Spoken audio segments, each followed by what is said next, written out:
നമസ്കാരം. മാനസിക ആരോഗ്യ പ്രശ്നങ്ങളിൽ ഏറ്റവും കൺഫ്യൂഷൻ ഉണ്ടാക്കുന്ന രോഗാവസ്ഥയാണ് ബൈപോളാർ ഡിസോർഡർ എന്നറിയപ്പെടുന്ന ഉന്മാദ വിഷാദ രോഗം.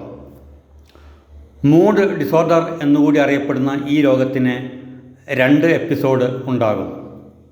ഒന്നാമത് മാനിയ എന്ന് വിളിക്കുന്ന ഉന്മാദവും രണ്ടാമത് ഡിപ്രഷൻ എന്ന് വിളിക്കുന്ന വിഷാദ അവസ്ഥയും.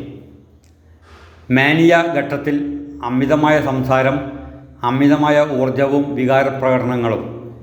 എന്നാൽ അടുത്ത എപ്പിസോഡിൽ സമൂഹത്തിൽ നിന്നും മാറി നിൽക്കുന്ന, എപ്പോഴും വിഷമിച്ചിരിക്കുന്ന, ജീവിതത്തിന് അർത്ഥമില്ല എന്ന് ചിന്തിക്കുന്ന വിഷാദാവസ്ഥയിലാകും.